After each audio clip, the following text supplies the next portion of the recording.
Hey guys, what's going on? Welcome to our channel. My name is Kayla. And I'm Kelly, and we are a mother-daughter real estate team in the Sacramento area. So on our channel, our goal is to educate all of you guys on all of the terms and processes of real estate. Thank you for watching. Please subscribe to our channel and then follow us on Instagram, which will be linked below. Enjoy the video. Hey guys, what's going on? Kayla and Kelly here again for another video. We just want to talk about property management today. So when we're talking today about property management, mostly we're talking about a landlord, an investor that owns 5 units or less, meaning 5 individual units or less. So the first thing we wanted to talk to you guys today about this was knowing the laws in the state where you live. So for us in California, I happen to really appreciate the California Apartment Association, and while it's got apartment in the name, it is meant for landlords of any properties. So they have absolutely everything you need, and it's a very inexpensive membership to join. You will get all of your forms, your disclosures, and everything you need to screen a tenant, and there's nothing you don't have at your disposal on this site.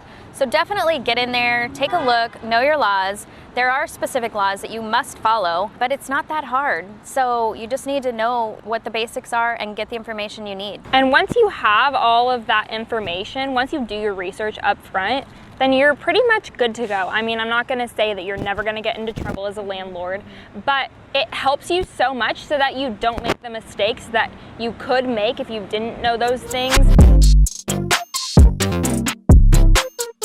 So the other thing that we want to talk about is tenant screening. So this is one thing that people are always freaking out about, saying, oh my gosh, I'm going to end up with a horrible tenant. They're going to trash my property.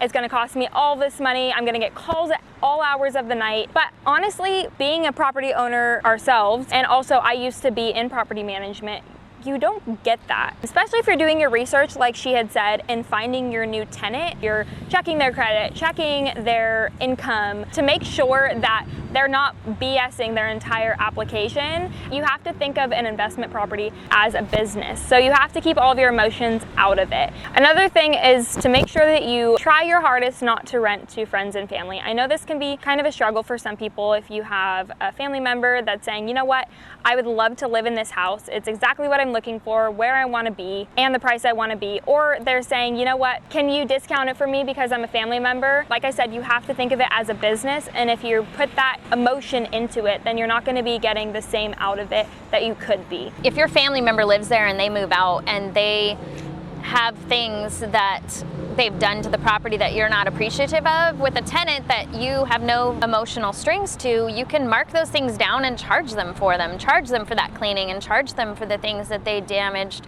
on the home. But you can't do that as easily with a family or friend, and you could end up ruining that relationship. So we do not advise that at all. That could be an awkward Thanksgiving. Yes. So one of the things Kayla mentioned a minute ago was how the people we speak to, one of the roadblocks that they come up with in managing properties is the calls all hours. You know, they don't want to get a call that the plumbing is messed up or that the electrical's messed up or something in the middle of the night, and they don't want to deal with it because they have a full-time job and they're trying to deal with that and they just want to live peacefully.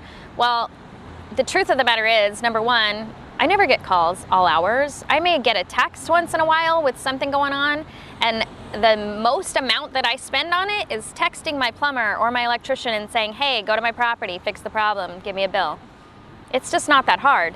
And honestly, the repairs are minor every year.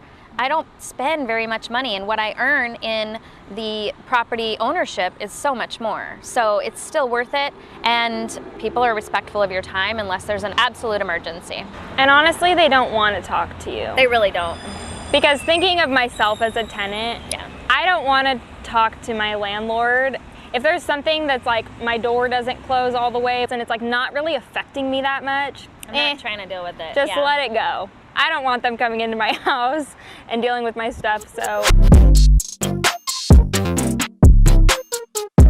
the last thing that we want to get into is, if all of this seems like it's still just too much work for you, you can always hire a property manager. The nice thing about that is it takes it completely off of your plate.